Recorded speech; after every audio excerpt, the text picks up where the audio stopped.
Welcome, podcast listeners and viewers, and thank you for joining us on the LightWave Digest podcast, episode 16. We are here to bring you all the news, reviews, interviews on everything LightWave and beyond. So without further ado, let's get this show on the road.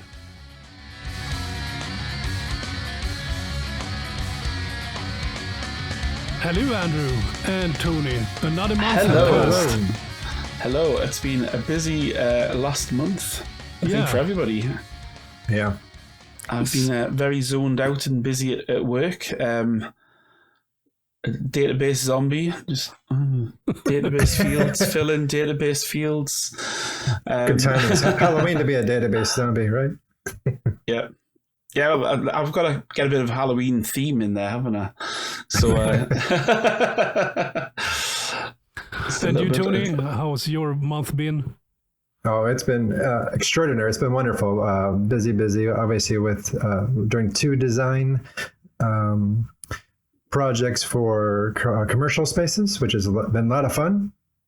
And I'm using a lot of LightWave for the design. Like, we have this cool social media wall we're doing. But it's really fun to actually use LightWaveCAD and LightWave to design all the structures for the spaces. So a lot of fun there, and we're busy. And I just working on, like yesterday, I was working on cabinets. So with my CNC and all that, so making custom cabinets. So we're busy. Like, we're booked till January, which is great. Oh, excellent. Cool. Yeah, and I've been working on new stuff at work. So I'm not longer working on Star Wars, of course. I'm working on a new project. Ooh, rendering. I assume it's top secret? Yes, it is. Well, then we won't bother you with what it is. You'll have to kill us. Yeah. But we have a really cool episode coming up because, of course, we are going to have Ben Vost, as you can see, as the guest. And it's, of course, all of us in here right now that are actually interviewing him. Is it? It was a while ago. I've forgotten. Yeah, a lot of things happen in a month, so you know. Yeah. Yes, excellent interview. Ben's such a lovely guy. I have met him in person, I think twice. Twice. And he's such a lovely guy. I don't know if I ever met him, but yeah, just his history and all the magazines he worked for is pretty neat. Like, oh my god, I read that article, and you wrote that? Cool. Yeah. Yeah. It's so weird meeting someone you can remember from your childhood. It was like a mini celebrity, and you go, oh my god, can I have your autograph? But let's go on to the news. The news this month is that there have been a shed load of new tutorials coming out for LightWave. Oh, yeah. And a bunch of them are actually from Craig. His old tutorials on animation. Yes. And a lot of good stuff. All kind of stuff. Some of them are a little bit old, but the information in them is still so good for an awful lot of things. Oh, yeah. He is really good at, explaining why a thing works. Let's say that when he talks about ray tracing, he actually explains with graphs and images about what is going on with a ray. He is very, very, what do you call it? When a teacher's really... Detailed. Not detailed. Very detailed. He is very... a good teacher, but it's he's very, very thorough. But I think sometimes when it comes to things like that, it's and this is one of the things I've always struggled with whenever I've done a demo, is trying to explain it without just going, see the image, it's done, it's thing, you need to do all these little graphs explaining how the ray transmission works. And it's just time taking, and he does an incredibly good explanation of it all. So yes, it's wonderful that they've managed to get a hold of all of his assets, and that's wonderful. Yeah, get that out for everybody to see. Previously, it was only available for his personal customers, but now it's available for all LightWave users, which is fantastic. Yeah, and hopefully they can build from that. His knowledge is amazing, especially with his, since it was Rigit, right? RH Rigit. I don't know how you say it. Yes, it's nice to have all those as part of it. Mm-hmm.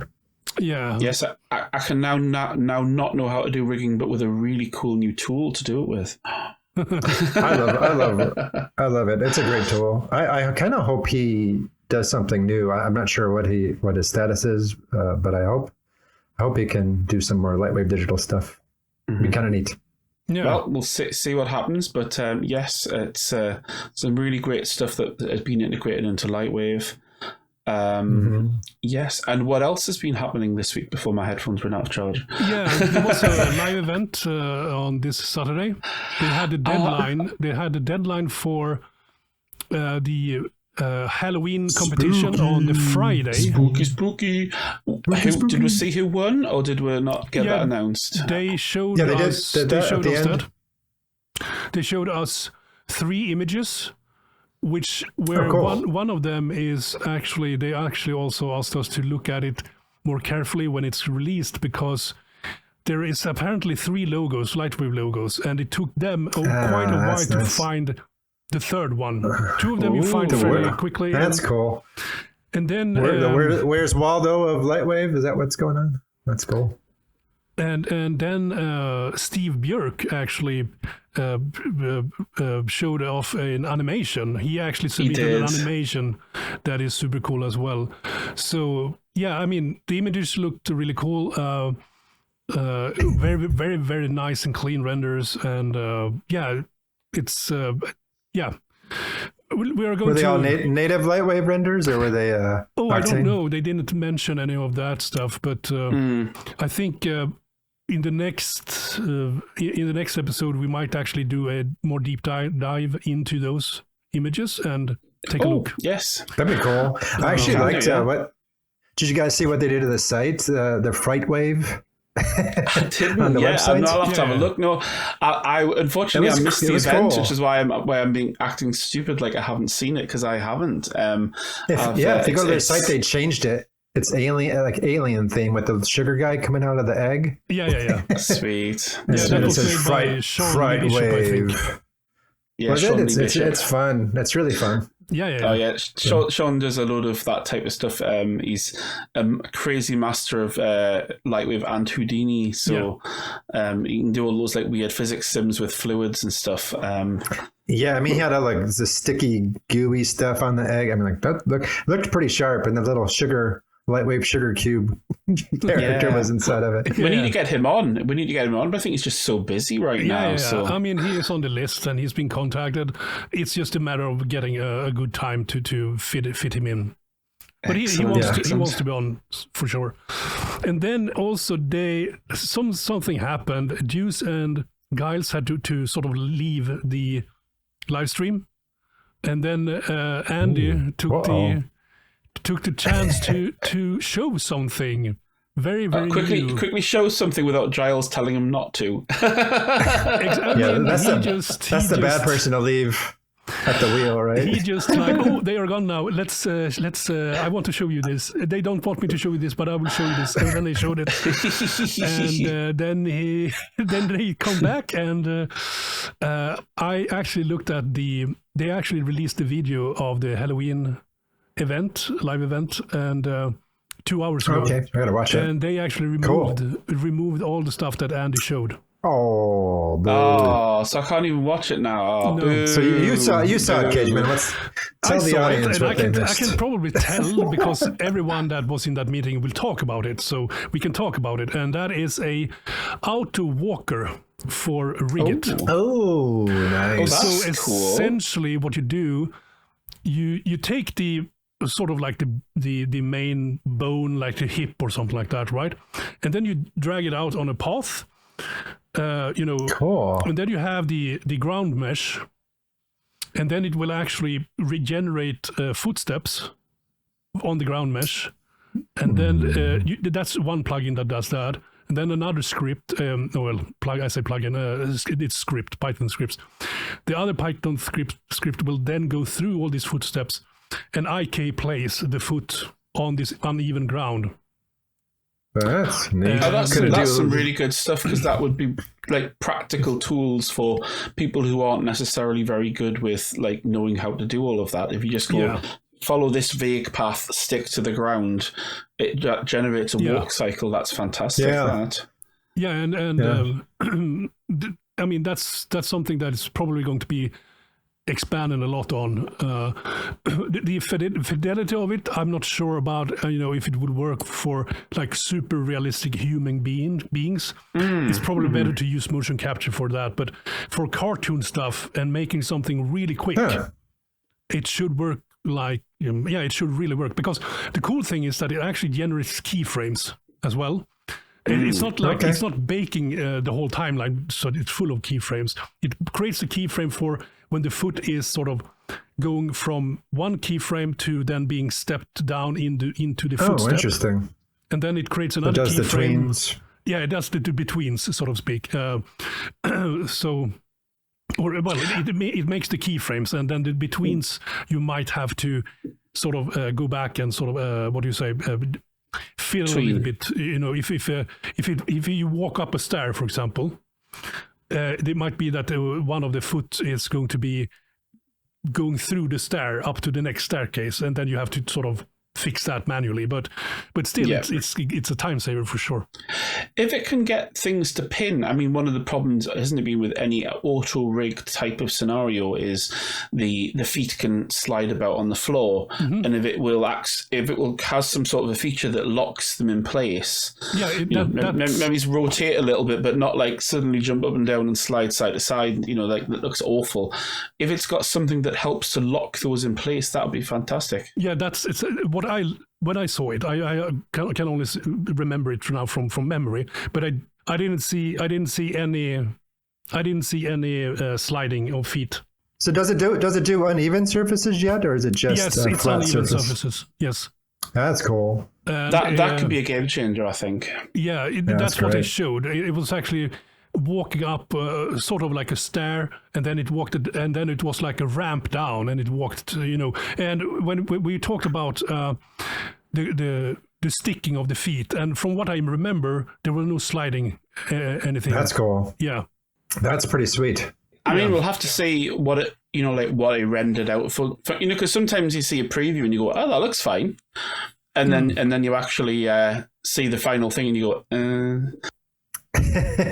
Yeah, but I couldn't see the sliding at least. So yeah, cool. Okay, guys. So I think it's enough. Cool. It's enough waffling from us.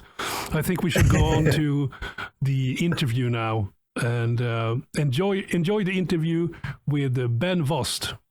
Yay, Ben! We love you. Thank you very much for joining us, and looking forward to this interview with all of you. Yes. Hello everyone, and welcome to tonight's guest. For the old farts out there, many will remember him from several different Amiga magazines, such as CU, Amiga, and Amiga Format. But in the land of LightWave, he is known as Mr. Documentation. Welcome, Ben Vost. Hi, guys. Welcome to our magical land. Right. So, yeah. It all looks very grey. Yeah.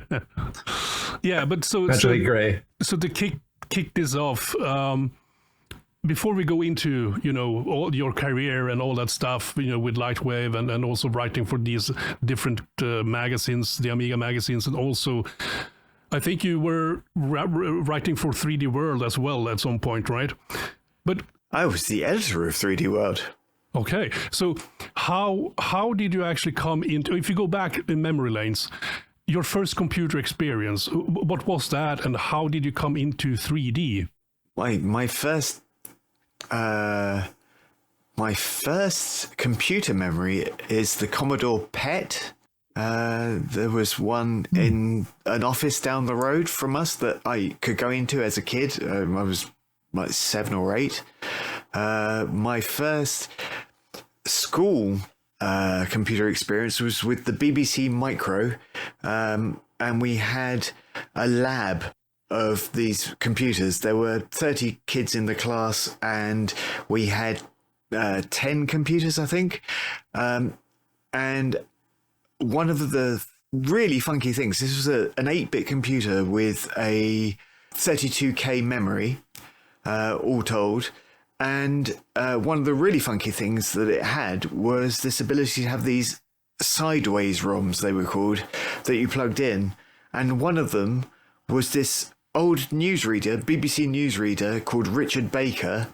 and he recorded a whole load of phonemes and morphemes for this chip, and I was just amazed by it. And so I organised our class to make a barbershop quartet. And we were just singing about the school and stuff, and we had no idea what a barbershop quartet even was, really. There being no YouTube or anything to look it up, but my dad told me so. And we did this thing that the whole, not the whole school, but the whole of my year in school, they were amazed by, which was weird. That's cool. And then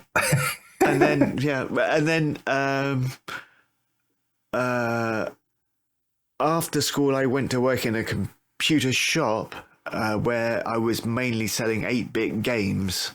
The Codemasters games, if you remember those, Andrew? A bit. Yeah. Oh, you're younger than I am, so probably you don't remember. A little bit. But yeah, exactly. I do vaguely remember. Well, yeah, I was reading you in magazines when I was a teenager, so yeah. Yeah, exactly, yeah. But there were all these really cheap games on cassettes that you could buy for the Commodore 64 or the Amstrad or the Spectrum. And that was the time at which we had our first 16-bit machines, so the Atari STFM, and then the Amiga came along, the Amiga 500, and that was like amazing because we didn't have the 1000 in the UK, so very few people had them outside the US, and so I thought it was brilliant, and the first ones came in. And I had at this point got an Atari ST, and I was having fun with the art programs on it, Degas Elite and stuff. But after having played with it a bit in the shop, I decided, no, I want an Amiga. And then even better, at that time, the Amiga had 512K of RAM. Whoa. But it had a slot underneath. Slow down. So you could put in another 512K of RAM as a RAM pack kind of thing. So we had a delivery of stuff, and we got 4 RAM packs instead of the one we should have had, and so there was no place to put it in accounting or anything, and I told my boss, and he said, well, I don't care, what do you want to do with them? So I sold 2 of them to friends, and I had one for myself, and that paid for us stuff, so that was really good, and that got me started. That started me being addicted to Amigas. And cool. So after that, I worked for the biggest UK distributor of Amiga serious hardware and software, which was called HB Marketing. And it was up near Slough, near London, for those of you who aren't quite so familiar with the southeast of England as I am, i.e. the 3 of you. And that got me started. And it was there that I discovered LightWave for the first time. And actually at that point it was as a pirated thing of LightWave 2. And it was just so good because I'd been using Imagine for some time. My first 3D application was Sealight, and then I got into Imagine, and that was terrible. And then I quite liked Imagine. I quite liked it. But it was really bad when you compared it to LightWave. You know, so it wasn't terrible. It's just like, you know, I don't drive, so it doesn't really work for me, but I'll use a car analogy. Just like if you have driven all your life, you've driven in a teeny tiny subcompact piece of crap, and all of a sudden you get given a Ferrari. Now, I'm not saying that LightWave is a Ferrari. LightWave is like a woohoo. I like it. Yeah, exactly. Go exactly. with it. So, yeah, I think we probably all are. I mean, to be fair, back then you couldn't actually buy LightWave in the UK. Exactly. And the thing was, I was working for this software and hardware company, and because we were distributors, and we already dealt with NewTek because we had their DigiView Gold, which was this video digitizer that basically you used a security camera, and it had 3 color filters, and you put the pictures together. It was very basic, but that was good. I like playing with that. So we had knowledge of them. We knew who they were, and for one point, I spent probably about $3,000 of somebody else's money on things like TBCs and an audio card for an Amiga, so that I could put. We bought a VideoToaster from NewTek and these TBCs because we were told that we could use a TBC to correct the timings of a TBC is a time-based corrector. It corrects the timings to go from NTSC 29.97 to PAL 25 hertz. And we could, and the only problem was that the toaster had 2 video inputs and 2 video outputs, and you had to use one of each for the TBC, and it just meant that it wasn't any good as a switcher anymore because it was one in, one out. So that was one of its useful features gone. You know, we couldn't use all the wipes and stuff like that because you couldn't. Huh. So you had to spend a lot of money for it not to work. Anyway, that took a while,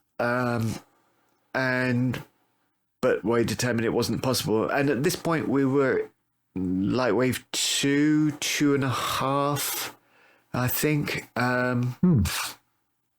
And then I heard that there was this company dislocating LightWave from the VideoToaster.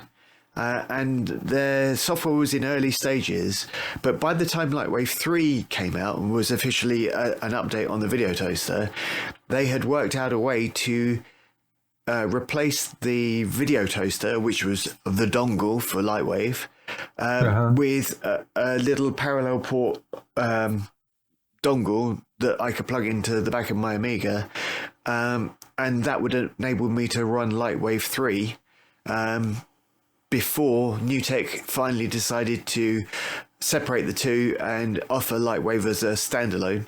3.5 that was. So they lost a chunk of cash because of this group of people who were somewhat dodgy. The reasoning behind them being able to do it was they said that we don't offer this, we don't condone piracy. The only way we will sell you the dongle is if you already have a VideoToaster, and you can prove that, and then we can sell you the dongle so you can use LightWave on a different machine, which is a pretty neat idea. And of course, because we had bought a VideoToaster that we couldn't use, it was perfect. So that's how I had my first copy of LightWave. Was that LightWave? I seem to vaguely remember, or something like that. Yeah, that's right. It was the LightWave dongle, and the company was called Industrial Might and Logic. That's great. Wow. Which is quite cool. Smart. So, yeah, and then I've used LightWave ever since, and when I first started on 3D World, when Amiga format died, in 99, and so we started 3D World in late 99, early 2000.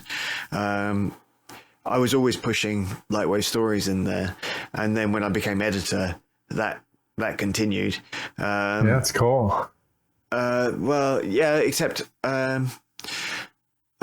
they were making changes at NewTek, at Future Publishing, and I didn't really like the way it was going. So they said, well, look, I'll take the redundancy money and I'll go and do my own thing.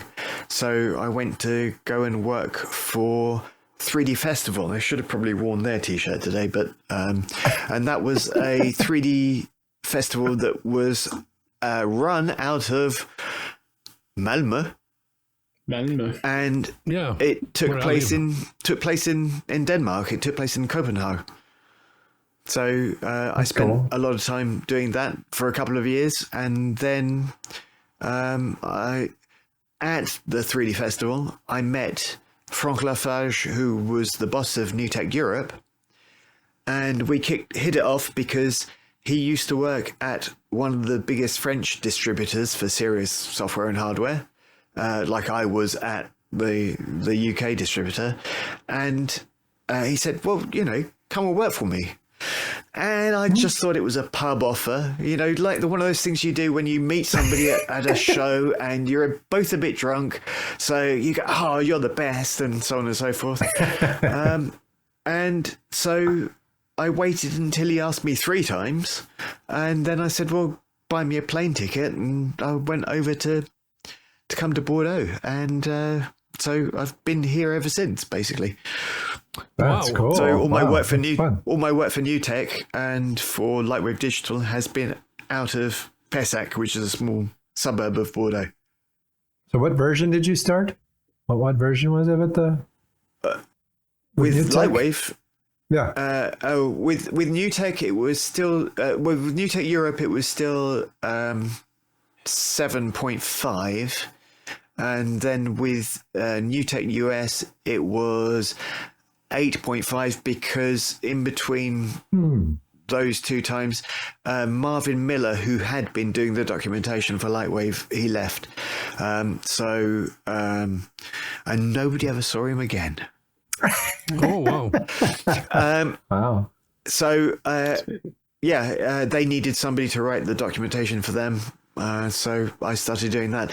And because NewTek Europe had done such a fancy job out of doing the LightWave box and all the rest of it. Hang on a second. Yeah. This is the LightWave 8 box. Yeah. Okay. Yep. And it's a nice box anyway. And then you open it up, and there are 2 containers inside, as you will see when I lift it up eventually. Like that. Yeah. Oh, yeah. Okay. And the smaller container has the disc and your dongle and so on and so forth in it. And the bigger box had the manuals for LightWave. Oh, wow. Yeah, modular layout. At this point, NewTek, well, no, not even modular and layout. At this point, NewTek, when you bought LightWave 8 in the States, all you got was a ring binder with loose leaf pages. It had the NewTek logo on the ring binder and stuff, but it still was loose leaf pages. Whereas this is a perfect bound book. Wow. It's in black and white still inside, but it's pretty by comparison. That's really nice. And that pushed NewTek to doing things a bit better. And then when Marvin left, they said, look, will you come and work for us? Another time, this was 2008. So this was the start of the financial crisis. And which one? Narrow it down.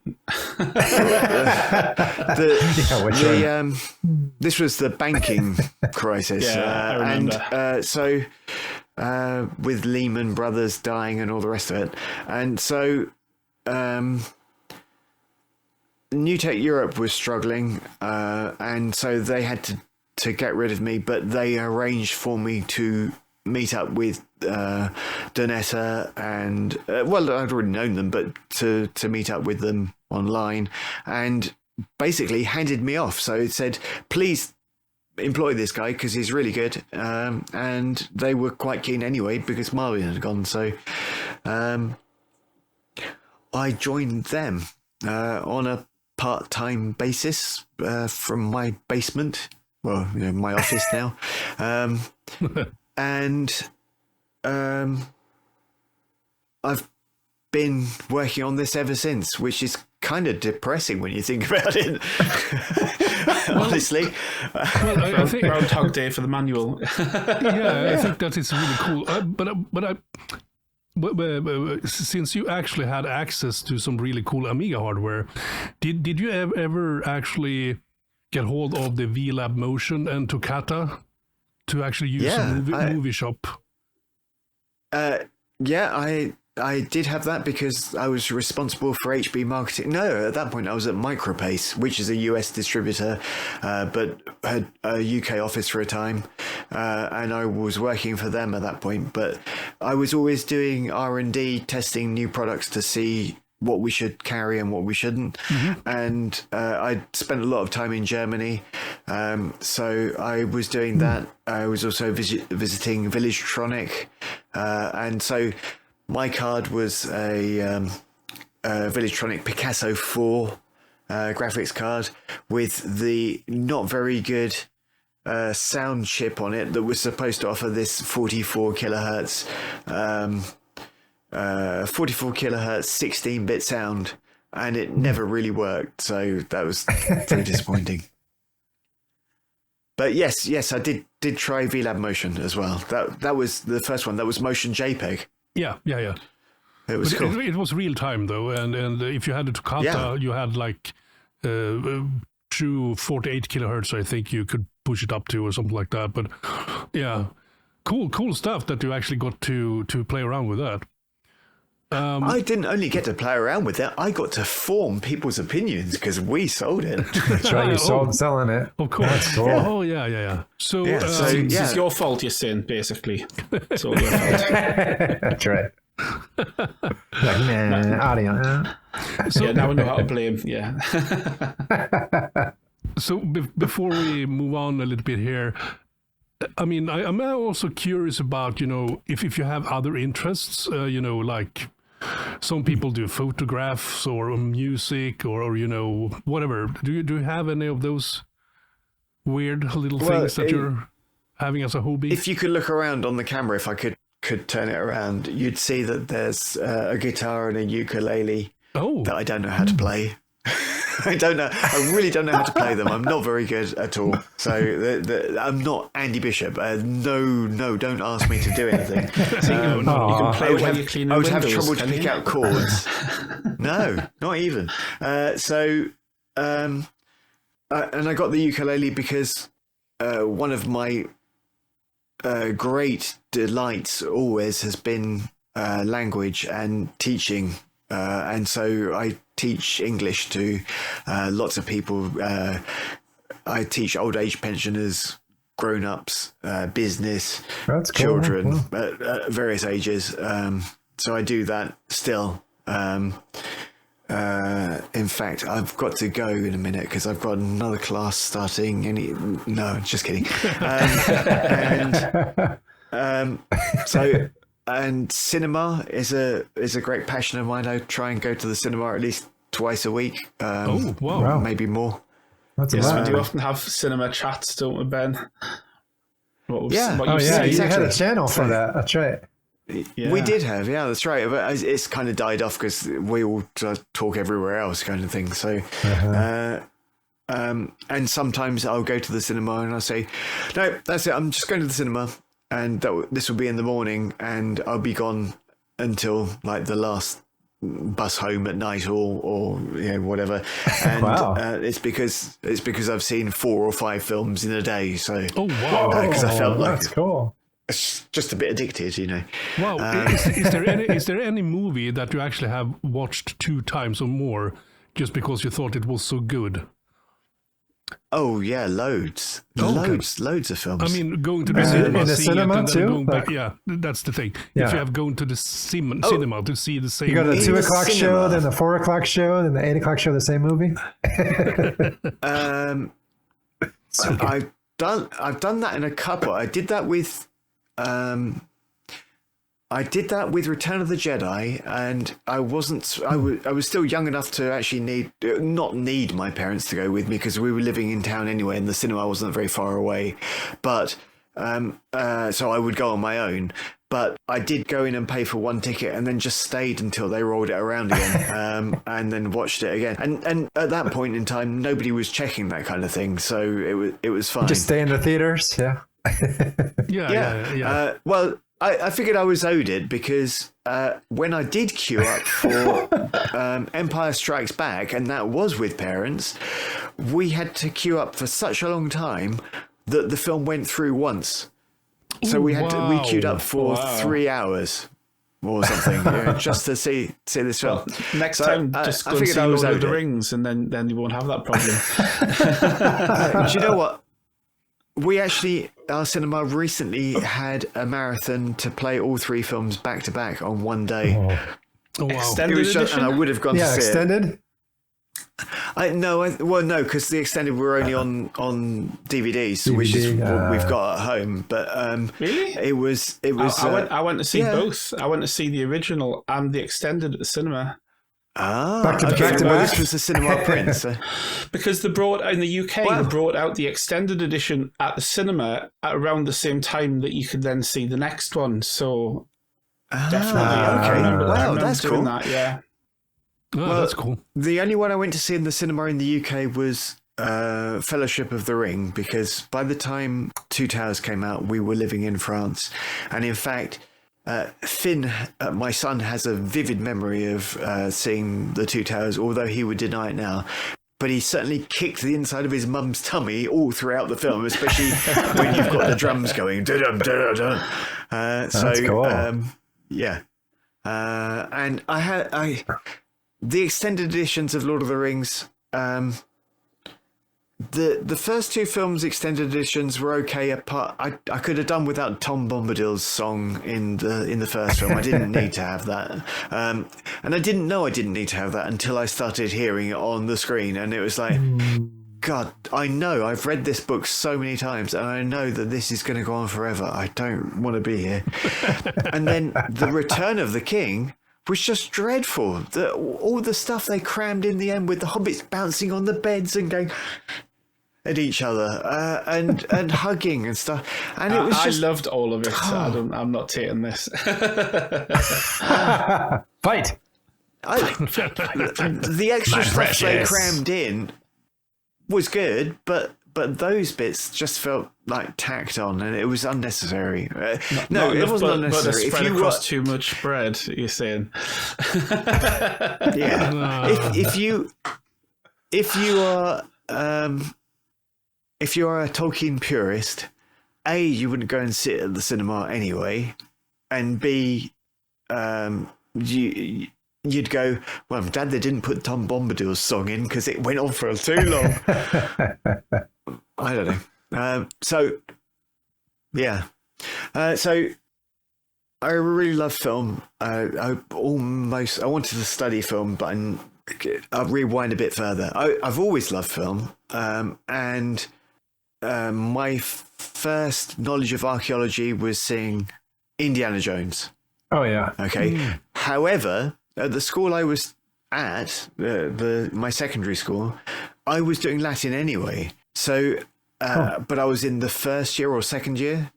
Indiana Jones was 81, so second year, I think. And then in the third year in England, you have to take your options. You have to decide what you want to specialize in to watch or to study. Sorry. And so I decided I was going to carry on with Latin. I was going to do ancient Greek, and I was going to do classical civilization. Wow. And they were a bit kind of nonplussed because usually people have like a bit less of a concentration on one specific subject kind of thing. But I went, nope, that's what I'm having. And my father was distraught because he wanted me to do German. Not that he spoke German, but he said German was the language of business and I should do that. And already by this point, I was getting my measure of my father, and I didn't really like him. So I said, no, I'm doing this. And my mum, she was always supportive, so she said, yeah, let him do it. And so I did that, and then engaged in doing archaeology, because we lived in Colchester, which was the ancient capital of England. Before London was a thing, Colchester was the capital, because it was on an easily accessible river. And it was on, it was on the estuary. So it was perfect for sending stuff to Gaul, etc. Yeah, so Colchester Castle is built in the one corner of a Roman town, wasn't it? That's it, exactly. And Colchester Castle was where I did all my archaeological stuff. I was doing... Oh, that's cool. Wow. I was doing groundwork, removing overburden, writing reports, measuring out the ground, digging, and so on and so forth. So, yeah, very cool. I found some Cistercian stuff. So, and a big bag of salt. A big bag of salt I found. We don't have a lot of my best Roman discovery stuff up here. Oh, sorry. I was just going to say we don't have a lot of Roman stuff up here, but we do have a bit of Hadrian's Wall up here. Yeah, exactly. Yeah. So if you ever do come up, Ben, I'll show you the site. What you don't have anymore is a sycamore, right? Bring your brush. Yeah, that's right. Some annoying farmers chopped it down.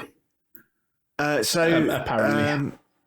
Yes, yeah. An annoying farmer bloke and his young apprentice, I suppose.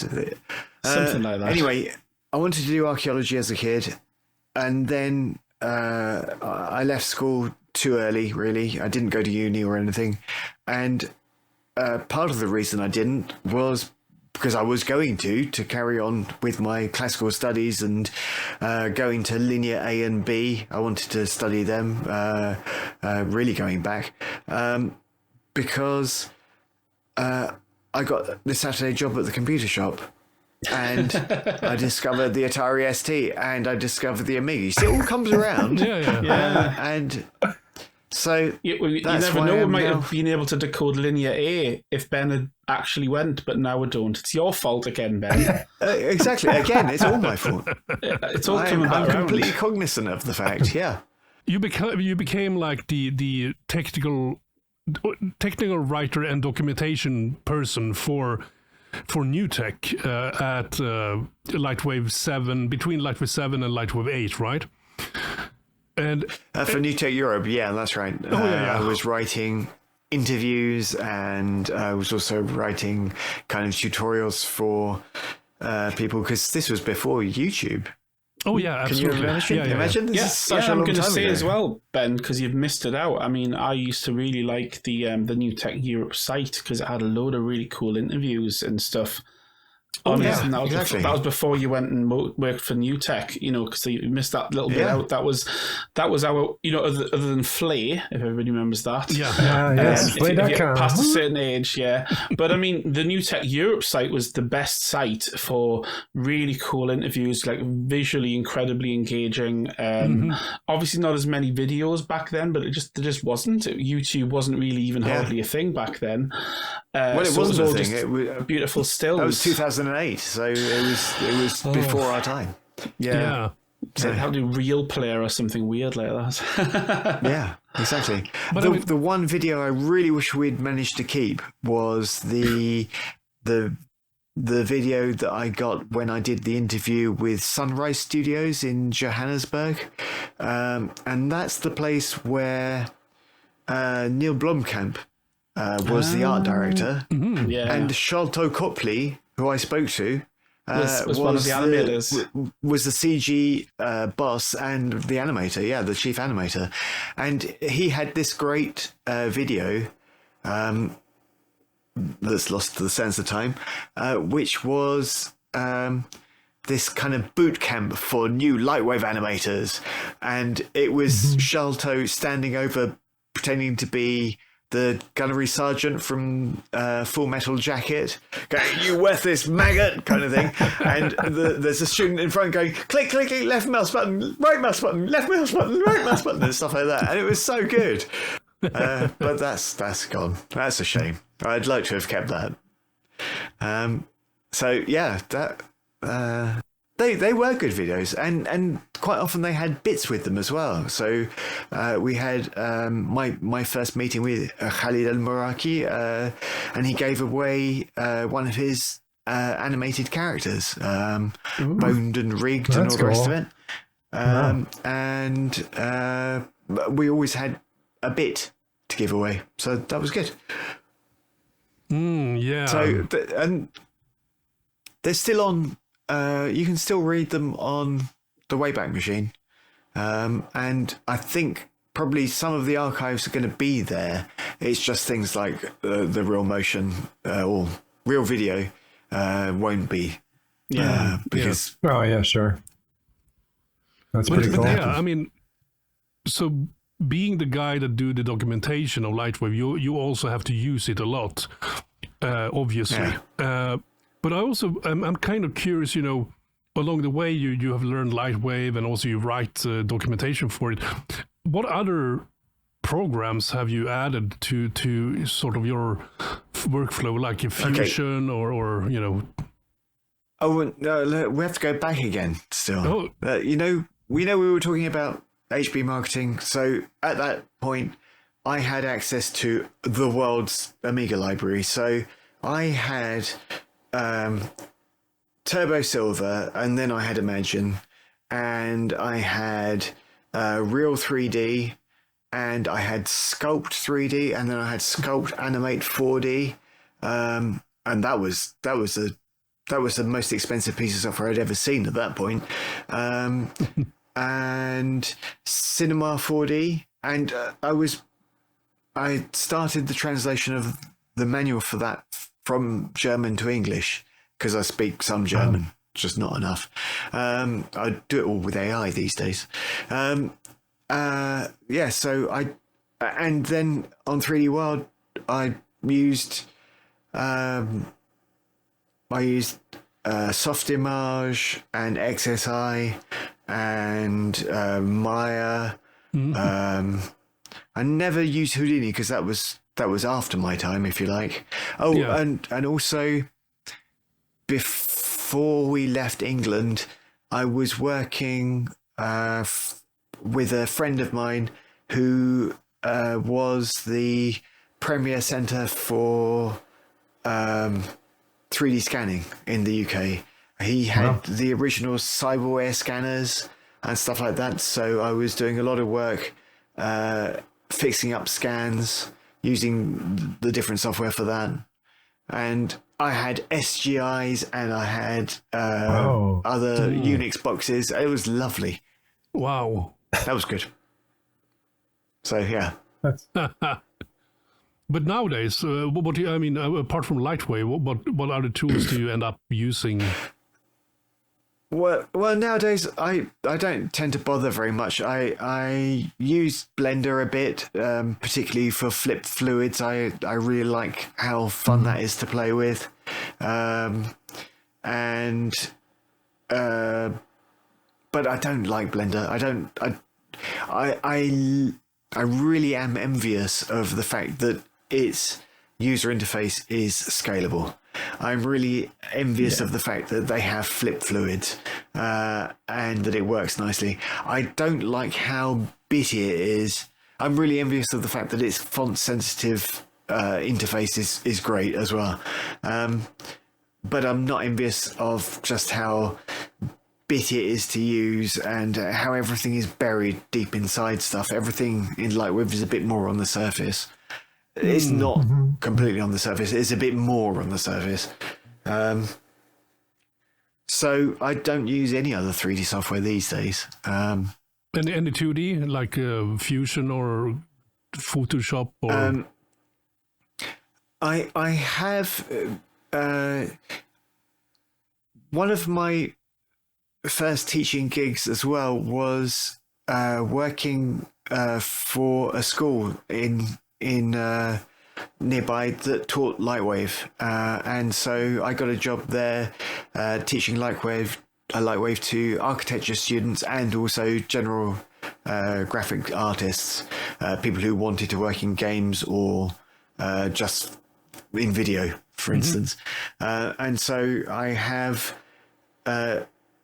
I still use now, if I ever want to use it, I still have my CS5 extended suite from Adobe. So I have my Photoshop. I never upgraded past that.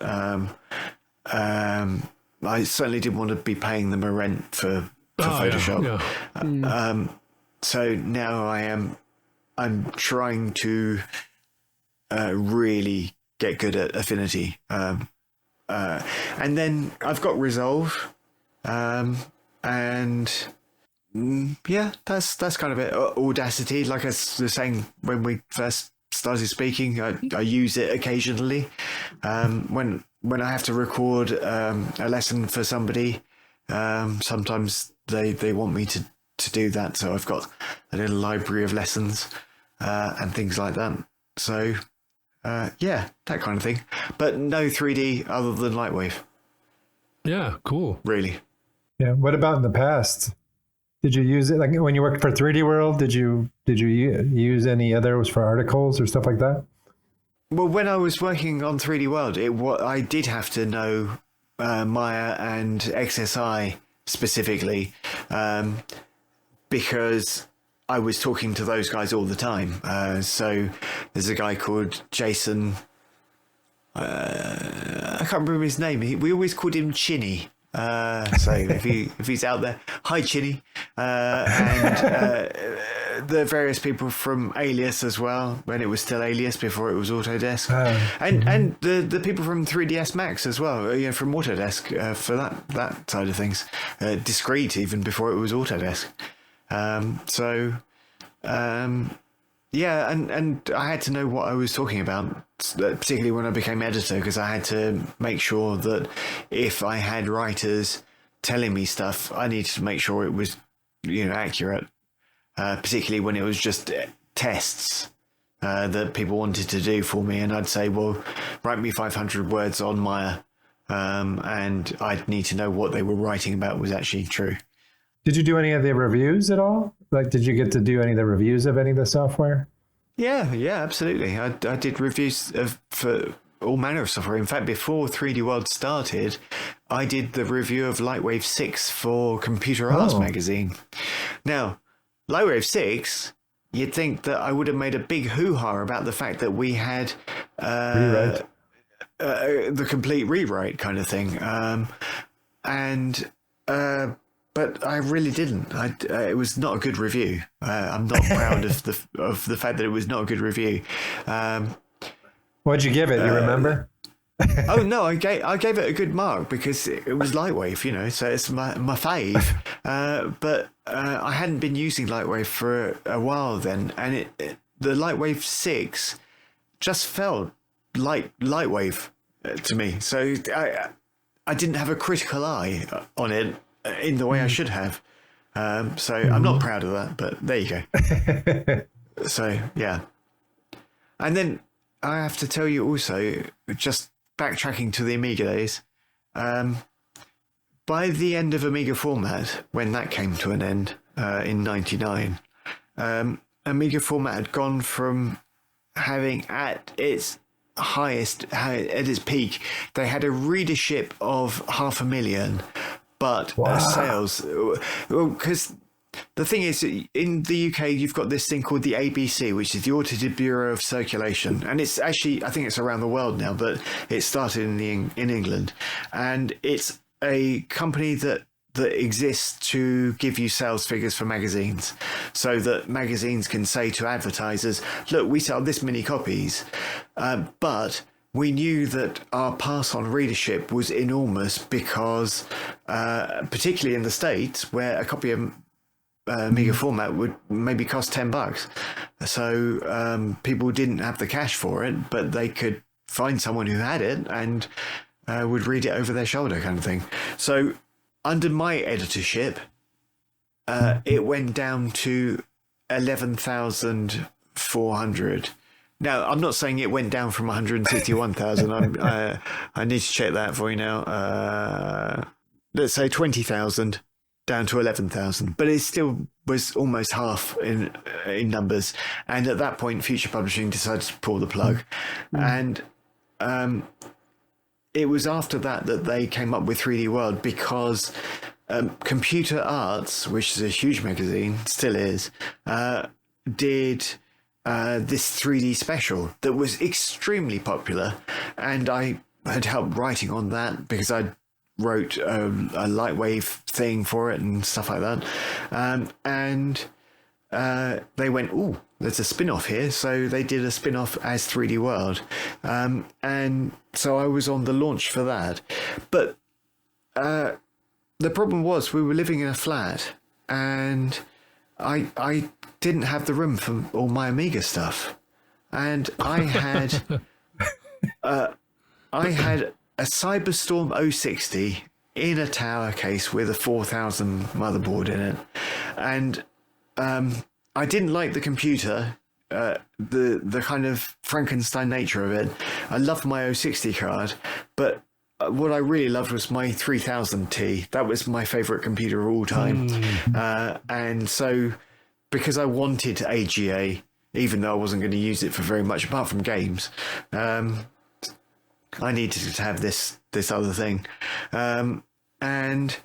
But when Amiga Format closed and I had to get rid of my Amiga, I have this terrible sensation that no, I can't have done it. I sold my Amiga to somebody for like £400 for this machine that was probably worth, if you were to buy it new, would probably cost you $3,500 or something. Yeah. And admittedly, I didn't have to pay that much for it because I'd been working in all these distributors, and also because I knew all those people, they were giving me stuff as well. So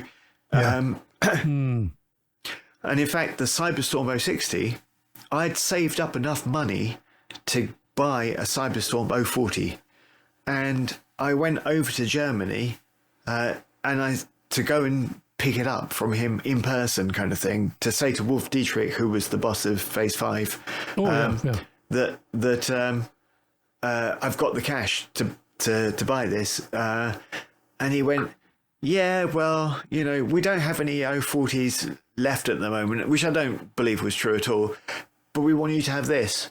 And he gave me the 060 with 128 meg of RAM on it, which was like, oh my word.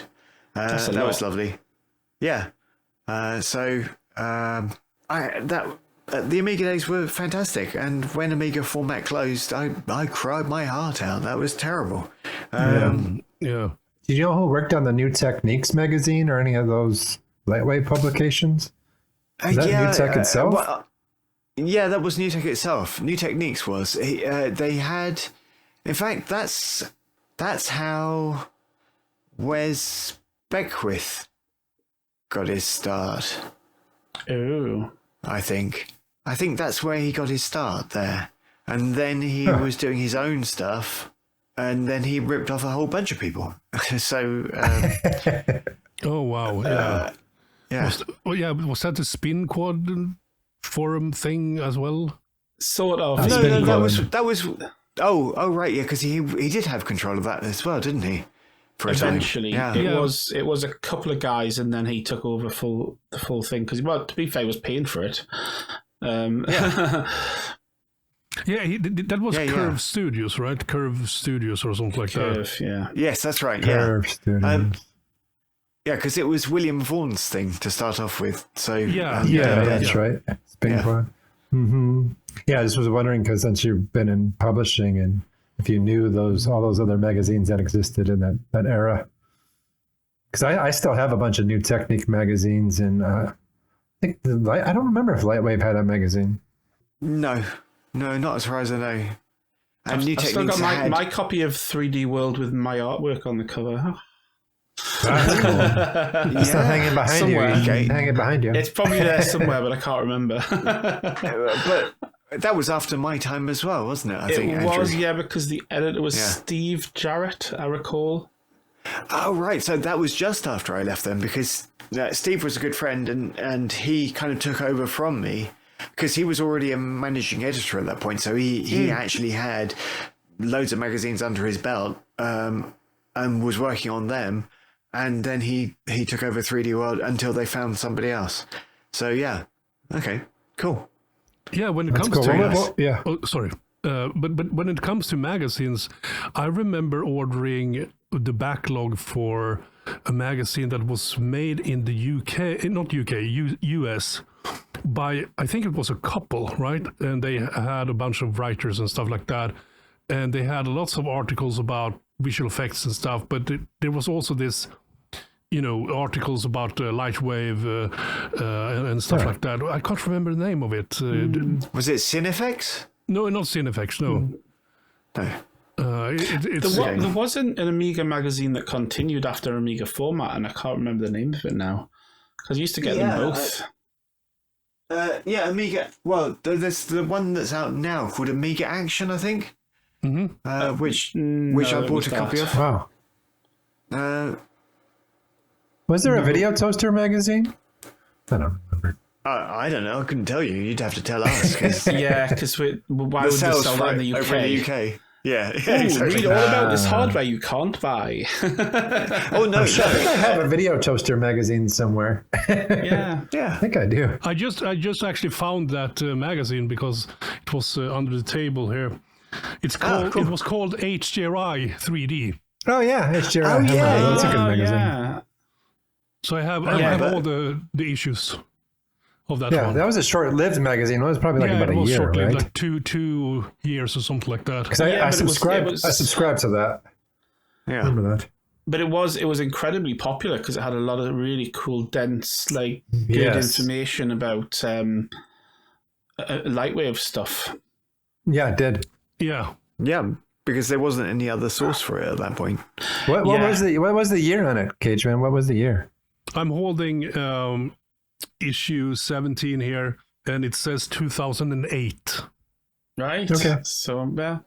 I do have an interesting question here, because since you have been within the LightWave team for so many years, so you are sort of part of the development team in a way, right?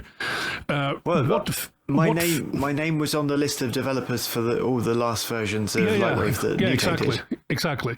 So, what feature request would you regard as the most common one that you saw?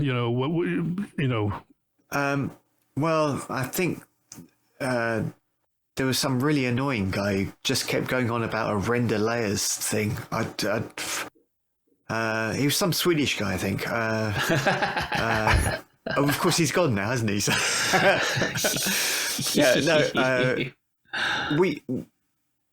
I guess fix rounder movies. Well, that was definitely one. Yeah, definitely one. And also all the usual ones. Like it wouldn't have been this at the time, but it would have been something like, "Oh, we need USD. We need USD." And it's from people who have no idea what USD actually would do. I've seen a lot of that when LightWave got relaunched. People were just going, so when's USD going to come in? Exactly. Yeah, next week. Mate, next week. It'll take like 10 minutes, whatevs, Yeah. It's such a different concept. Also, as a documentation person, have you had any feature that you felt, this is really hard to document? Like, how do I document this feature? I have one right now.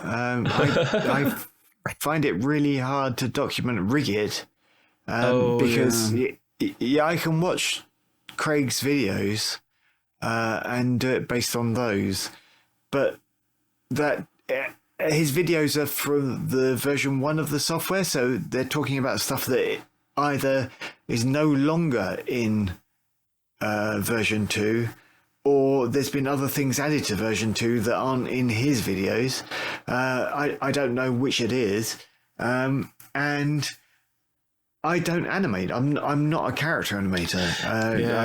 The animation I do is you do a keyframe at 0, you move the ball to the right, and you keyframe at 60. then you go back to 30 and you lift the ball up. There you go. And that still blows my mind, the fact that I can do that. Yeah, rig it.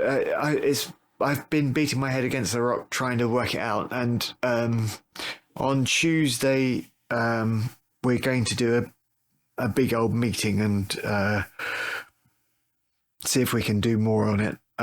Because that way we'll have the new videos, which by the time this goes out, I don't know, might have been released. And then I will be able to do the... I'll have the documentation as well. That'll take longer than just topping and tailing the videos, but... Yeah. It sounds like you guys need to have someone, maybe, I don't know how, but someone that is super, super into Rigit to work with you guys to actually document it. We need a tame character animator that we can just keep in a cage and feed scraps occasionally.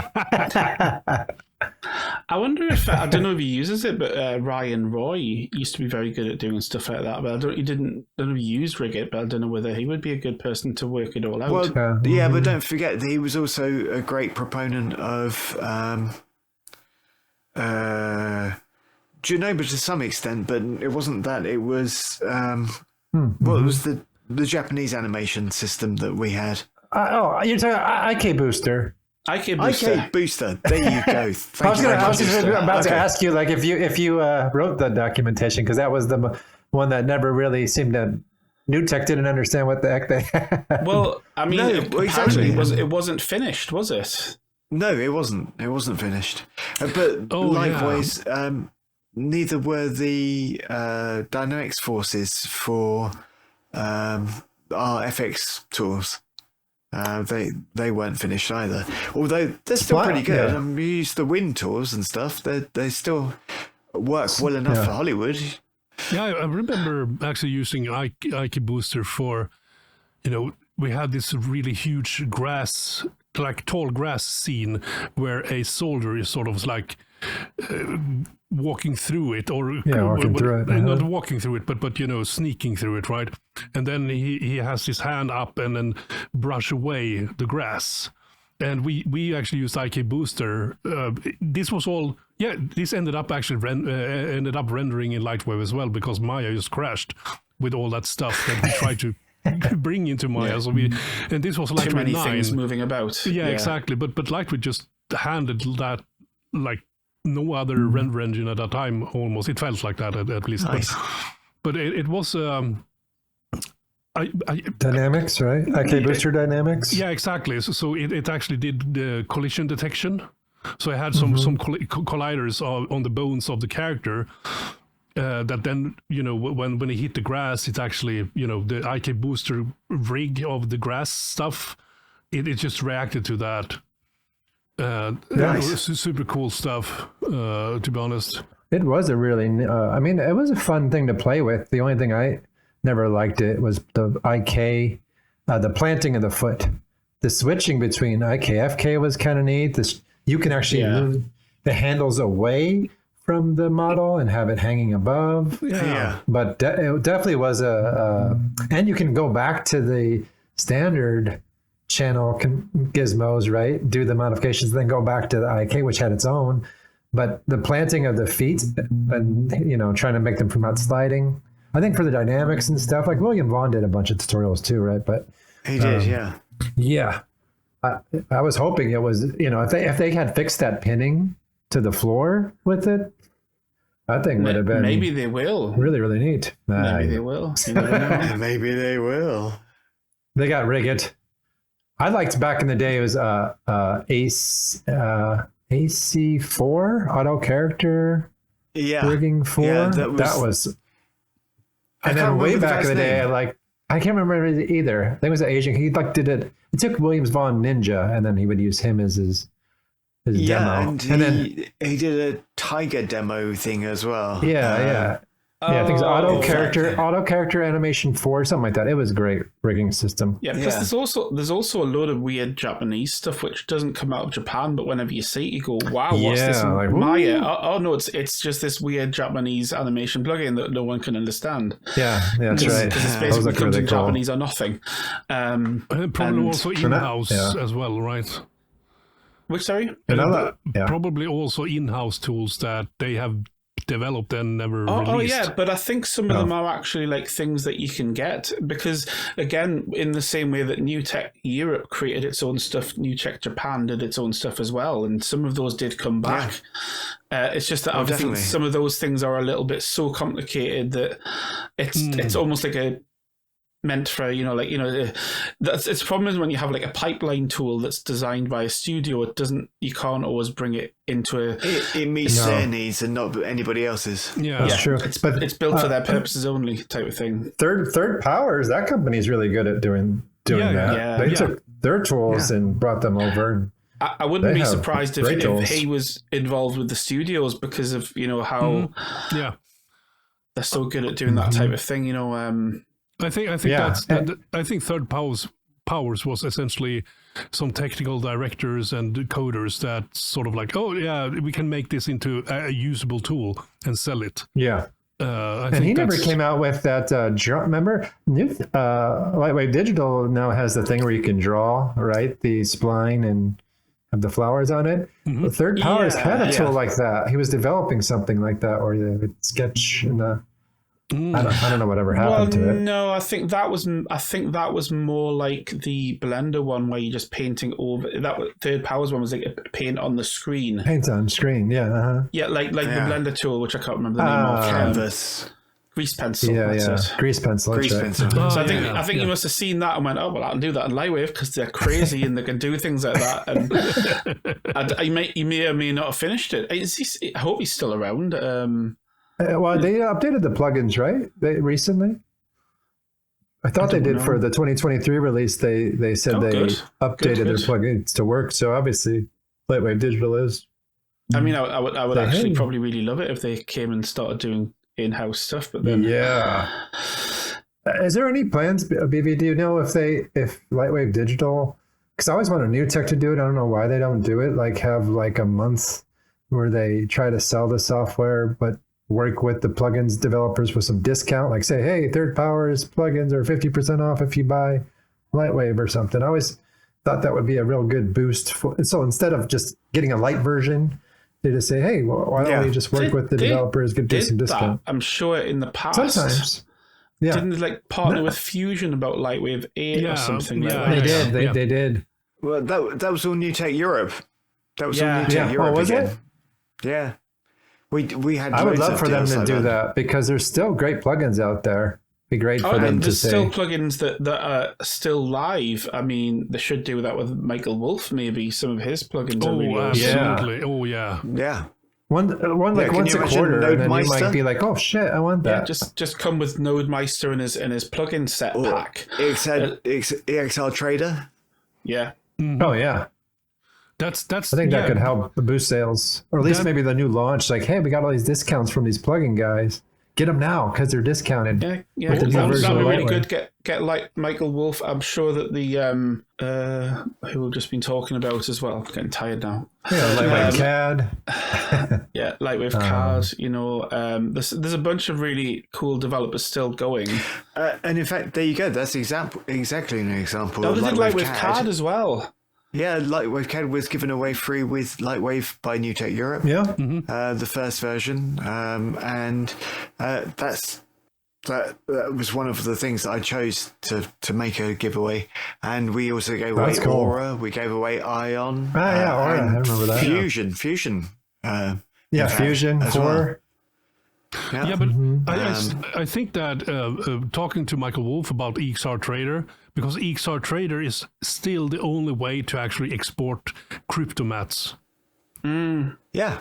It's the only tool that we have for LightWave, and you have to pay for it. So, and also it's the only tool that you can use to create multi-layered, slightly more complicated EXRs. Because you certainly can't do it with the EXR saver in LightWave. Yep. what is your number one feature that you would like to see in LightWave? It could be a new one, or it could be one that you know exists but should be updated.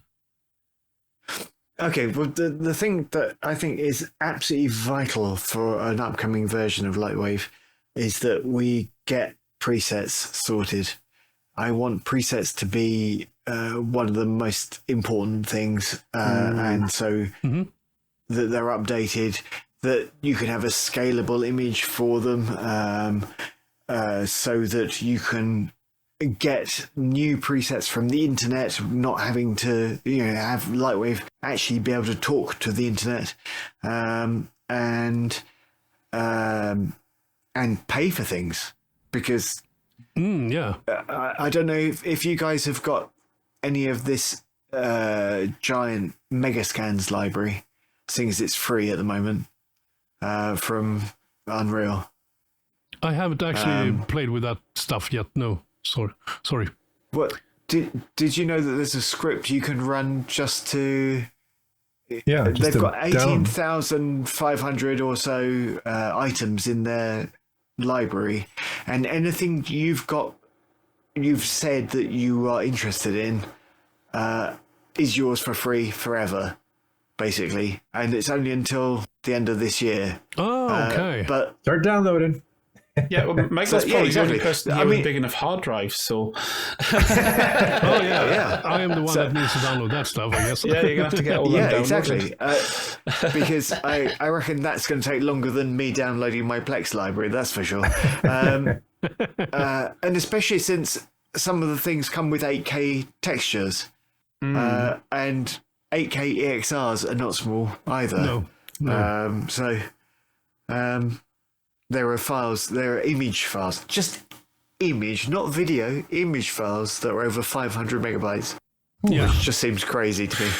Yeah. So is it easy to import that? I know there was a video that they just released on it, right? Was it Anthony Hall put out for that? I don't know. I think their preset system. Oh, the preset system needs to be more easy. Well, because the Pro Tools has a system, but it's a bit like of a hack. They need to make it actually. It's a huge hack. Yeah, it's a little bit like I remember when DP did I can't remember what it was, and he hacked the system to get it to work, and then they went, oh, actually, yeah, we'll just do it. Actually, include it. Oh, yeah, that was it. Probably Lights. No, it wasn't. It was the texture node editor. So you had made a procedural texture that just opened a node editor, and then LightWave went, oh yeah, that means we can put nodes in everything, and then they eventually just put nodes in everything.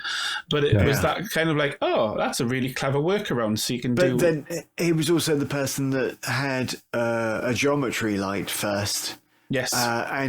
And a universal light first and stuff like that, and we've had those since 2018. So he's a good guy, did he?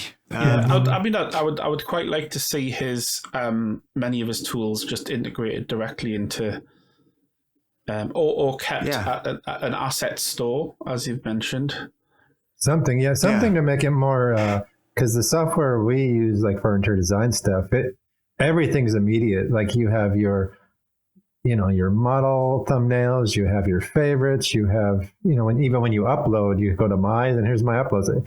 So I just like that immediate preset world. It's just nice and convenient. And if you've ever used SketchUp, you know that nobody ever models anything other than the actual buildings they're working on, because it's just, I'll just drag that car in here and I'll drag this car in here and or this sink or whatever. And it would be good if we could do that in LightWave. I'd love it if the interface for the kind of downloads and updates was just like an interface. Like if you're in like Firefox and you just like, oh, there's a new version of this plugin, and you just go, thank you, and you just hit download and it just installs it. But this is not about you, Andrew. This is all about me.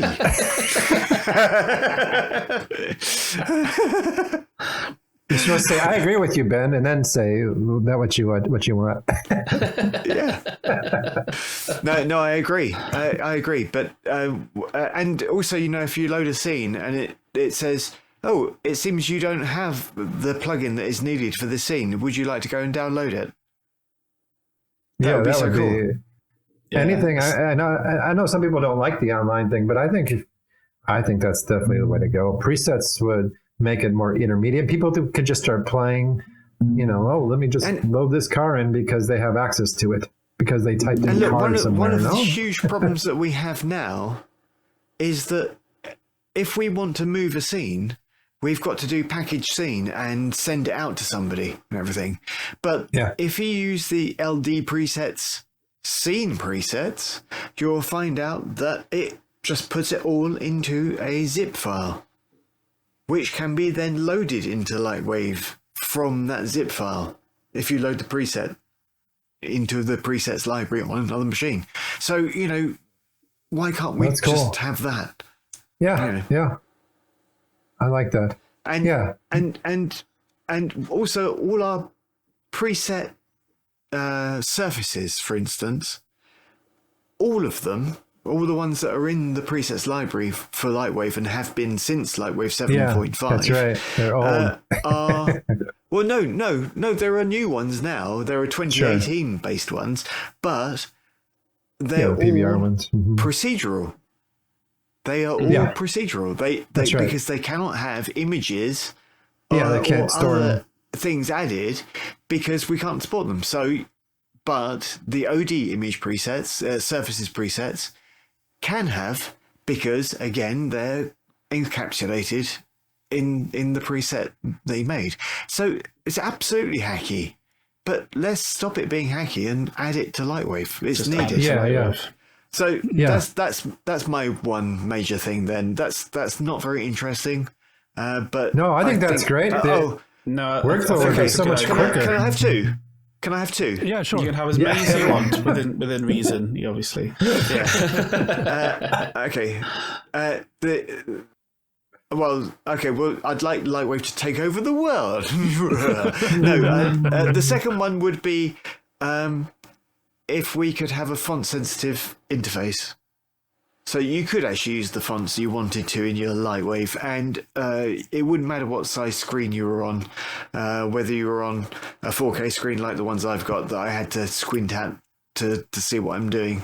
And LightWave is no problem for that, but Chronosculpt, that was teeny tiny. That was no good at all. But then someone told me that you could just do it with a Windows setting rather than in Chronosculpt, which has made it immensely better. So that's good. So they're my two. They're not sexy, but they are vital, I think. Presets are sexy, man. I got an Octane preset with some models in there. There's some sexy models in there. yeah, exactly. And also one thing that I've noticed now, because I'm getting older, is that the mouse pointer thing that we have in modeler and in layout is very hard to read sometimes for me. Yeah. And I would like to be able to customize the colors of that and the size of it, for example, without having to resort to some weird, command line thing, which scales the UI, when you know what I'm talking about, right? Well, I mean, alongside with what you're saying, Ben, is just ditch the command line nonsense. Just have preferences where you just go, that please, not like, oh, I need to put a bunch of Arabic symbols in a string and then magically it fixes the fonts. It just a slider. What? Oh, color. You click, done. You don't like UI font scale, and then Tahoma 8. Tahoma at 8. Yeah. Wow. Very true. So it's good that we can do it, but like just put it in the preference. It's annoying as well because they've actually been updating the preferences and didn't yet put it in coloring. Yeah. Anything more intermediate? That I think if that was the next update, was just presets, and then they had a cloud-based thing that had a bunch of presets, you're like, holy crap! Yeah, people would just buy it, Tony. Yeah. No, they wouldn't, because they go, well, I could buy the presets for $300, or however much LightWave upgrade is, or I could buy a LightWave upgrade for $300 and then get access to the presets. I think I'd rather buy the presets if I need them. The trouble with back end stuff is that it doesn't sell. It has been proved time and time again. It doesn't sell. So, like, for instance, when you have a new design of a car, the 2025 model, for instance, it doesn't sell based on the fact that it has, better mileage per gallon, or the fact that its seatbelts are more secure or anything like that. It sells on the fact that it looks slightly different and that it's got cup holders. And things like that. Woo!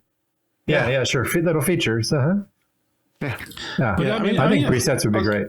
I was going to say as well, I mean, one of the changes that was made with, was it LightWave 2019 or 20? I can't remember. Oh, actually, it was early. It was 2018. No, it was 2009. Sorry. It was default UV. In your own time. Default UV is a game changer. Object UV. Object UV is fantastic. Because before that, you couldn't have preset textures. Because, like now, we should make it, and again, this is a whole PBR workflow, where you should just be able to drag a PBR set, it applies it to the default UV, and boom, you've got the full, that should be a... In fact, that's a very good point, Andrew, because those Megascans things, there isn't...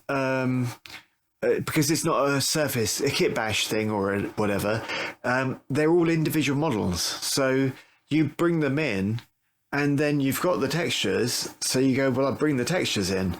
But then you've got to sit there going, well, and obviously now that we've got it so that you can bring the textures in and it pops up the image nodes, which is a good help. Thank you very much.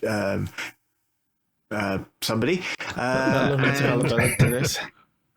Yeah, I'm not saying who it was, but it means that I do know, but I would have to kill you. Safe word. You still have to go in and change them all from planar to UV, and if you could just have it so that you had an image for node that was UV only. I know you do with projections. I should have done that, shouldn't I?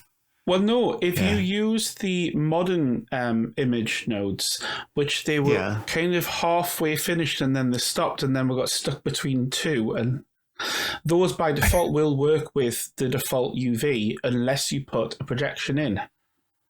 So if you just put one of those in... because they were... Because I remember... If only I'd read the manual... Yeah, I know, right? If you just drag them on, but because we've kind of gone, those don't work with OpenGL, so we all stopped using them because we can't see. Shit. And then they never finished them. But those were meant to work with the system, so you would just drag them in, attach them. They would by default work with the object UV, and if you wanted a different kind of projection, you just drag one in. Attach it to all of them and then, and then swap it from because I always thought it was a bit awkward to have the second node to do the projection on there. And I was thinking maybe it's good because you might want to have one projection type node to put into several images. But then why would you I kind of think they need to square the circle and just put projections on those and then just have that work and eventually phase them all and become one. We've now got this sort of way, why do these exist? Because it's an unfinished tech. Yeah, exactly. Yeah. I absolutely love me scribbles. I absolutely love the PBR Texture Set that Michael Wolf made. It's a single but again, node. It doesn't work with OpenGL. No, but it doesn't. If they could make that work with OpenGL by, Yeah, that'd be sweet. But that setup is so, I am going to swear, it's so fucking good. Because you just have to do, and you set the naming convention for each texture. So if you're working in different pipelines, you can use whatever naming convention you're working with in that particular pipeline, and it just adds all those textures into a single node, and you just drag, color to color, and metallic to metallic, and roughness to roughness, and it just works. Not in OpenGL, but for rendering, it's fantastic. It's really good. Yeah, and it does something which native don't, which again is another one of those must-haves. Blended cubic, where you have a soft blend on cubic maps. Yeah. Oh, and isn't one of Michael's DB&W tools triplanar mapping? Yeah, that's what I'm saying. Yeah. But that PBR set has triplanar built in. Yes, it does. Right. So you can actually you just do one triplanar, and then boom, it's done for each map. Each one, yeah.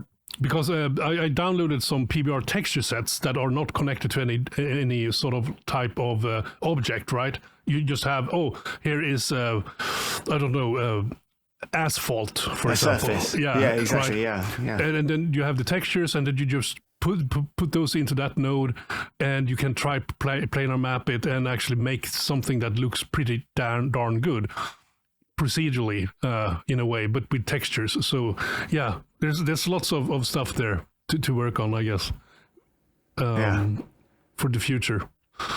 So many things. There's so many things. The list is endless. Guys are going to be busy. That's good. Busy for years.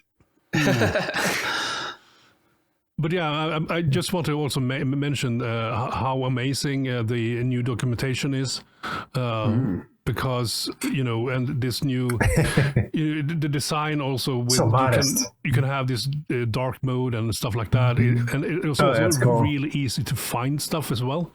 Well, that's down to two things. The first is writer side, which is this piece of software that enables you to generate or that takes Markdown based documentation. And Markdown is this thing written by this absolutely amazing American teen called Aaron Swartz, who committed suicide really young because the police were after him for various different things, because he was involved in protest. And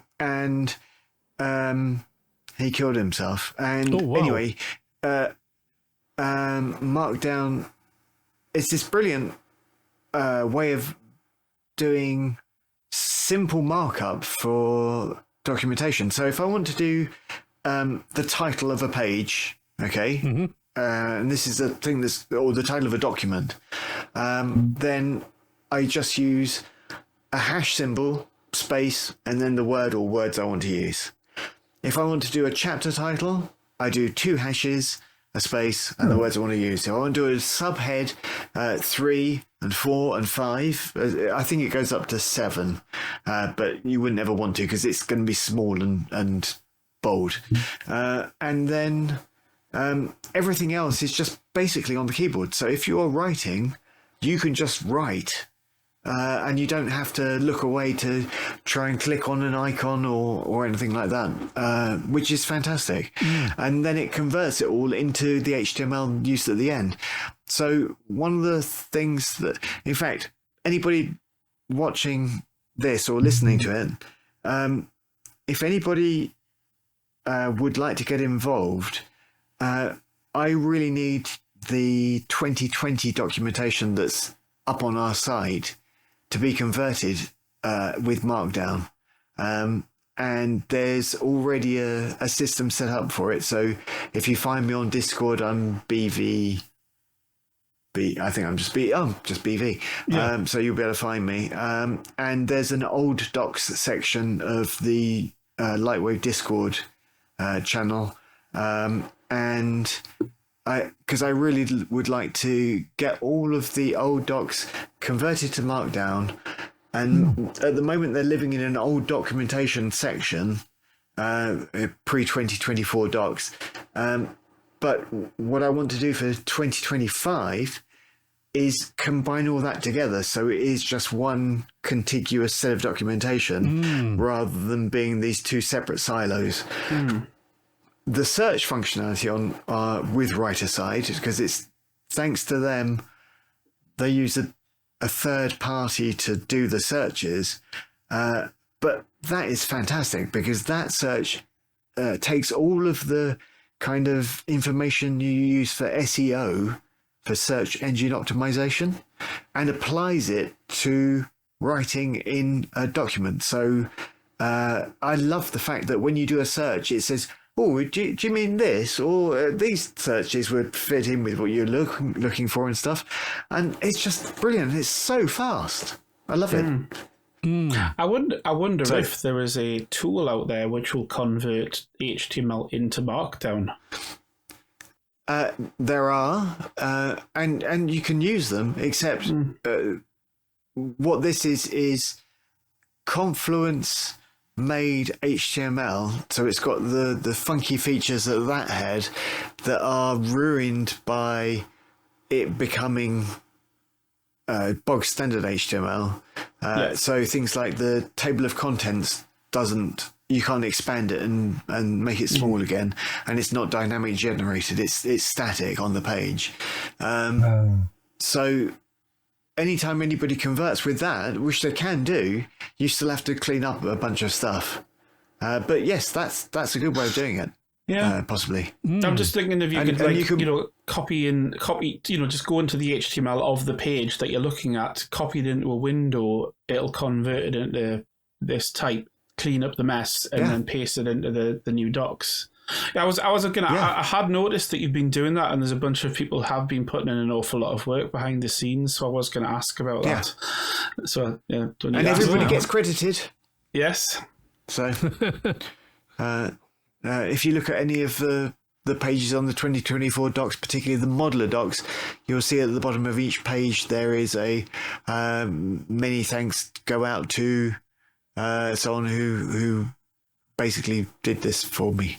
Because the other thing about the documentation is until very recently, it was just me on my own. I did all the documentation, and it meant that there are holes in it because I don't know some stuff well, like character animation. And I'm thinking I'm thinking back to 2018 onwards when you used to ask me about stuff as well. Well, yeah, I was having to try and ask everybody because the developers didn't want to talk to me particularly. But I don't want them to talk to me particularly either, because they're not going to give me the way a user would need to know the information. They'll give me things saying that you need to make sure that the parallelepiped is contingent with the square on the hypotenuse, along with the confluence of the and we're going, well, I have no idea what you've just said, so I don't know how I'm going to explain that to somebody else. So, I remember that the whole thing with the primary and secondary radiosity that got your head boggled. Well, and it just seemed so unnecessary. I don't know.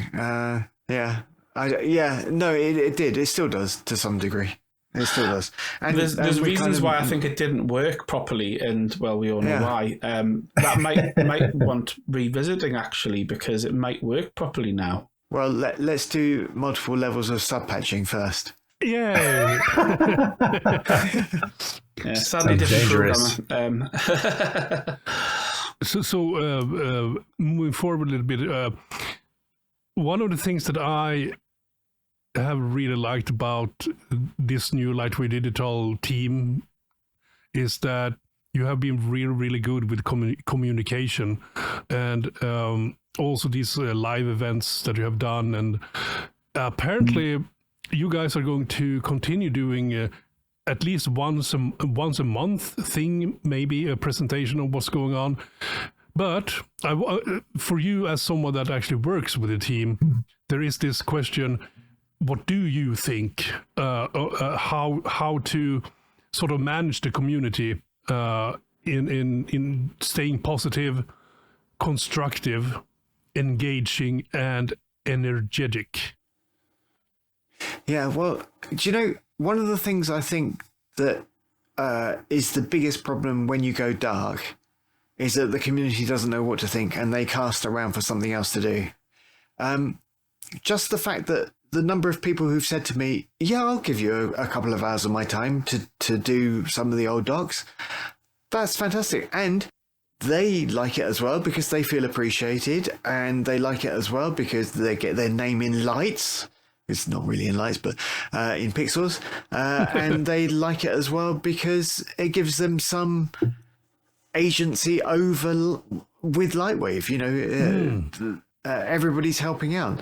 And yeah, the regular events are going to happen. I think it's planned for every month. I couldn't say that's above my pay grade kind of thing. But I hope so because I enjoy them as well. I'll give up a Saturday evening a month. Why not? Crikey, it's interesting information. And I think also that, it's very important to show off new features. And it would be nice if we could just occasionally have kind of round table kind of things where we do focus groups or something. I don't know. That'd be good. Oh, yeah. That's some good ideas there. Yeah. And I think you should do those as Andy, separate things as well, though. You know, like, so have here's the team that's showing you some of the new features, and then like have little sort of meetings where you go, people are trying to pitch ideas in or focusing on certain things and what needs fixing. And one of the things I want above everything is to get more community involvement everywhere possible. I would like to have upvoting on bug reports. Just to see how many people actually think it's an important bug. Now, you don't want it to become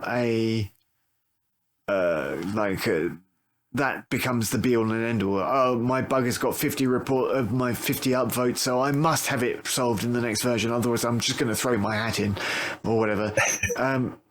It's got to be made perfectly clear that that's not the way it works. You know, we still make the software we want to make. But I think the more we can involve community, the better it is for us and for you guys.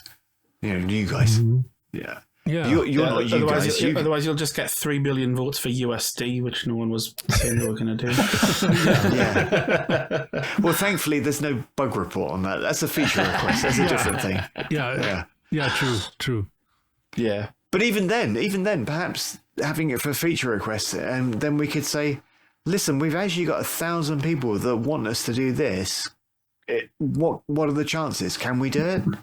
And we can have a reasoned discussion about it. Because not just in LightWave, but with any product I've been involved with, it's been a case of people casting around and then coming up with ideas of their own, which are good, bad, or indifferent. Is a case of if people are willing to actually say, look, this is really important to me, and other people are willing to say, hey, yeah, it's important to me too, then it's good for us to listen to that. Yeah. I know what I liked. I think it was NewTek time towards the end there. When they would do the survey, they did a survey about modular. I thought that was like brilliant. Survey. I'm like, that's kind of neat. And, you know, even though if it's based on what LightWave, say, Digital wants to do or what they think the top important things are. No, it's putting a survey that might be out. Putting out. Yeah, that's kind of fun because it's out a survey soon. Yeah, sweet. I've just got to write it. Exactly, that's what I'm asking. Yeah. So, but then it's controlled. That's what I see. Yeah. So we'll just tell you what to put in it then, yeah? That's right. Oh, right, I see. We'll cut that part of the video. Fix around the USD. Behind the power behind the throne. Yeah, make him an offer he can't refuse. Yeah, go ahead. Sorry. I just remembered that survey when I was sort of filling it in. I was sitting at the office, right? At the office. And I was looking at it, looking through everything. And just so happens was that my producer just came out walking, towards the guy that was sitting in front of me, and I, for some reason, I said out really loud, "Everything is important," and my producer just stopped and I said, "What do you mean?" And I was like, "Oh, did I say that out loud?" And he's like, "Yeah, what do you mean? Is it about our project?" No, it's this survey about modeler for LightWave. But it is true as well that everything is important. Yeah. Even when it comes down to the small stuff, there's still a degree at which that becomes important. So, yeah. Yeah. No, I just think it would be kind of nice to have a few questions on there. I mean, if you already kind of know what the community wants, and say, "Hey, these are three things that seem to be, the most possible things. Pick one, and then see which one wins, and say this could make it into the next version, maybe." I don't know. Yeah. That's you actually won a prize. Yeah, that's actually. Yeah. It's like fun. It's like, I don't know if you guys follow the Michael Wolff and his Patreon thing, but every month he would that's right. He would do that. He would say, "Hey, these are 3 tools that you can choose from. Vote." Yeah, because he was realistic and he didn't just offer the moon on a stick. He went, "Well, these the 3 things I think I can do that he can make in a month, right?" Yeah, and then you got to pick, and then occasionally some would go pass forward to the next one, or it would take several. Yeah, and he's built some amazing tools. Absolutely, definitely do a giveaway or a money off or something so people can get them. Oh, yeah, absolutely. But they are so cheap. If you, maybe if you guys are doing those videos, or what is it? Is it monthly? They want to do like chats like this, like a big Zoom thing. Maybe they could have a survey in that thing at the end of a feature or something. Yeah, since we're all live, like, "Hey guys, everyone, type in what you out of these 3, which would you like for maybe the next version or an update or whatever?" And we'll think about it. I think that Teams actually has the facility to do a poll, but of course, that's cool. You know that the problem is then that the only people that would get to choose would be the 100 or 200 people that come to one of those meetings. So out of the thousands of LightWave users around the world, that's true. Yeah. You would obviously be counting out all those people who don't have English as a first language. Because they probably wouldn't come, etc. And even if they did come, perhaps the poll questions might be difficult or whatever. So make sure you do that as vertically as possible. Then make sure it's on the front page of the website. There's a little box, a pop-up.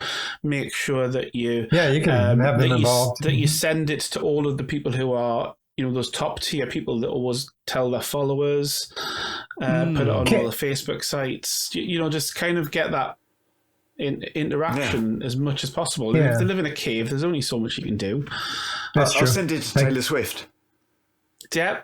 Taylor Swift can tell it in the next concert. That'll get it to millions of Swifties out there. She's like, I don't even know what rounder is, but I want it. I think but she'll want USD because who doesn't like money? Exactly. Oh God. Yeah. Well, she's got lots of USD, I believe. She does. She's got a bunch of USD already. Oh God. Yeah. That was a great maybe joke. she can invest in LightWave. That'd be nice. It would be I nice, like USD too, by the way. I have that. But yeah, I mean, I think that there is always that element, and because I'm on the Facebook thing, you often see people go, "When did this happen? I didn't see this," and you're like, "How? It's been advertised everywhere," and there is always going to be that element, but I mean, actually, I think we need to have hot air balloons. That is probably a thing that you would try and get involved with the Japanese people as well, because it'd be really good to get them involved. Yeah. It'd be really fascinating to see as well for your... if you tie but do you know what, though? One of the things I really wouldn't want is for people to go, "Well, what do you want the most? Out of everything, what would you like the most to have back in LightWave 2025?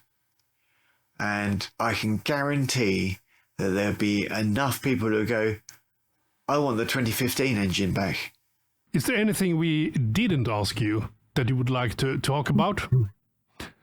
Or is there something that we asked you that you want to expand on, talk more about? I don't think there was anything you missed out on asking me. You didn't ask me what my star sign is or my favorite color. No, that's true. No, I think we covered a lot. I seem to have been talking an awful lot about myself, and I don't usually do that. So it is literally the point of the talk, so it's fine. I know. Yeah. Who would you want to see on this podcast?